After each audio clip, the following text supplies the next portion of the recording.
যুবক, তোমার একটা মোবাইল আর একটা নারীর পিছনে শুধু সময় দেওয়াকে তোমার জীবনের বড় কিছু মনে করলে হবে না। কথা বলুন ঠিক কিনা?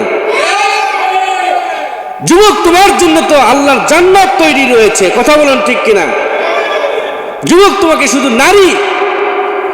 নারীর পিছনে তোমাকে কল করা, মোবাইলে মেসেজ দিয়া, মেসেঞ্জার, ইমো, ফেসবুক, ইন্টারনেটে সময় দিয়ে একটা নারীকে আপন করে নিলে এই নারী আপনার বাসায় আসবে, আপনার মাকে সর্বপ্রথম কষ্ট দিবে সবার আগে। কথা বলুন ঠিক কিনা?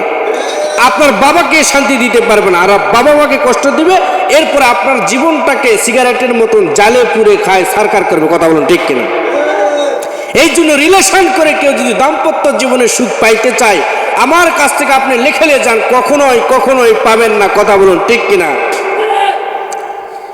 যুবক, আপনি একটা গাড়ি, একটা বাড়ি, একটা নারী, এটা নিয়ে মনে করেছ তোমার জীবনের সমাধান এর মধ্যে ঢুকে রয়েছে। আপনি ভুল সিদ্ধান্তের মধ্যে আছেন। কথা বলুন ঠিক কিনা?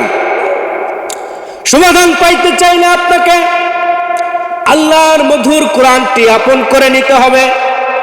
কোরআনের মহব্বত আপনাকে অন্তরে নিতে হবে। প্রিয় ভাই আমার, হাদিসের মহব্বত কোরআনে নিতে হবে। বিশ্ব নবীর প্রেম হৃদয়ে নিতে হবে। বিশ্ব নবীর মহব্বত অন্তরের মধ্যে নিতে হবে।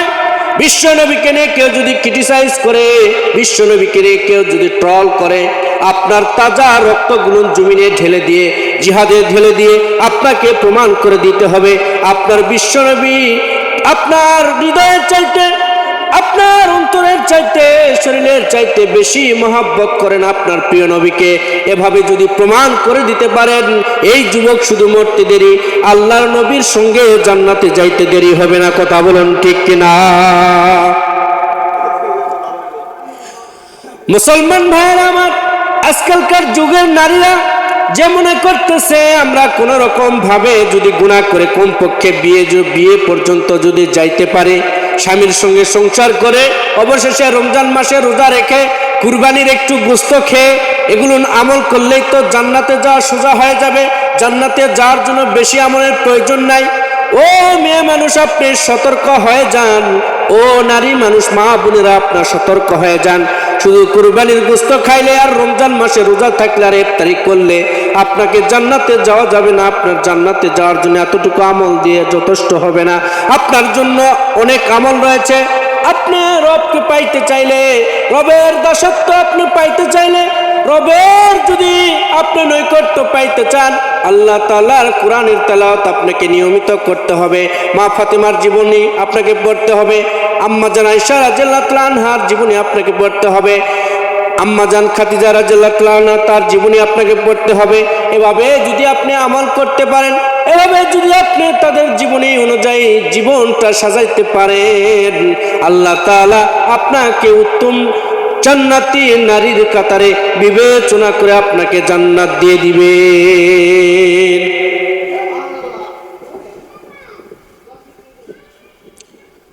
বর্তমানের নারীদের দেখো কি ভাবছ, স্বামীকে বিদেশ পাঠাইয়া সংসার করে সরকার। কথা বলেন ঠিক কিনা? বর্তমানের নারীগুলোর দেখো কি কারবার, নারী সাজিয়ে আবার পুরুষেরই ভাব। কথা বলেন ঠিক কিনা? ও আল্লাহ রে, আল্লাহ রে, কোন দুনিয়ায় পাঠাইছো আমারে? ও আল্লাহ, আল্লাহ রে, কোন জামানায় পাঠাইলি আমারে? কথা বলেন ঠিক কিনা? এই নারীদেরকে যদি সঠিকভাবে পরিচালনা না করতে পারে, তাহলে এই নারীর জন্য তার স্বামী প্রথমে জাহান্নামে যাবে। কে? তার স্বামী। একটা নারীর কারণে কয়জন লোক জাহান্নামী হয়, এই কথাটা আপনাদেরকে ক্লিয়ার করে দিই। নারীর কারণে প্রথমে জাহান্নামে যাবে তার বাবা, তার স্বামী, তার ভাই, এতগুলো মানুষ জাহান্নামে চলে যাবে। তাহলে সেই নারীকে সঠিকভাবে চালানোর দরকার না দরকার না? অবশ্যই দরকার। আমরা সঠিকভাবে চালানোর জন্য রাজি আছি তো ইনশাল্লাহ? আর যুবকদেরকে বলি, ও যুবক, এখনো সময় রয়েছে, তুমি সংশোধন হয়ে যাও। তুমি এক বিড়ির টান মারে মনে করো বিড়ির মধ্যে সব শান্তি ঢুকে আছে, নো। তুমি এক নেশা ভাঙ করো মনে করছো এটার মধ্যে সব শান্তি ঢুকে আছে, নো। আপনি এক টাচ ফোন চালান আর মনে করেন আমার জীবনের সব শান্তির মধ্যে ঢুকে আছে, নো।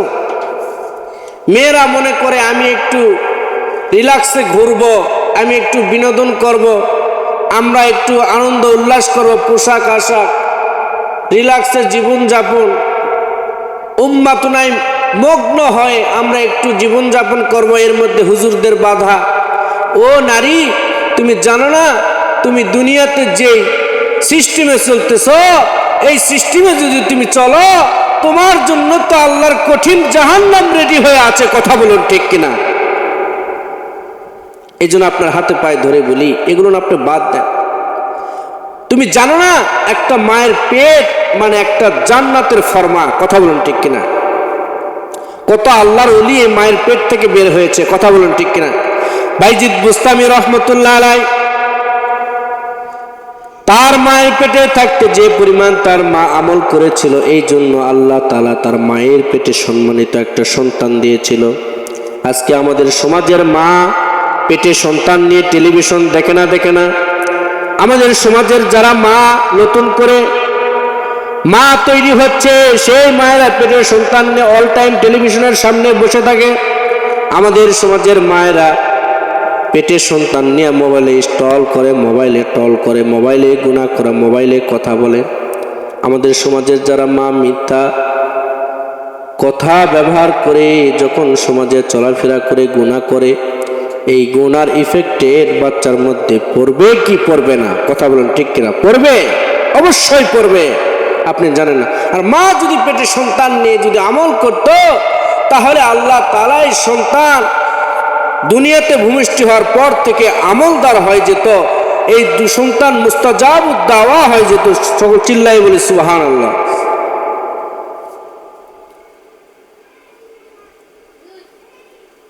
আল্লাহু আকবার। এই জন্য আমাদেরকে আমল করতে হবে। কোথায় থাকতে? মায়ের পেটের মধ্যে থাকতে।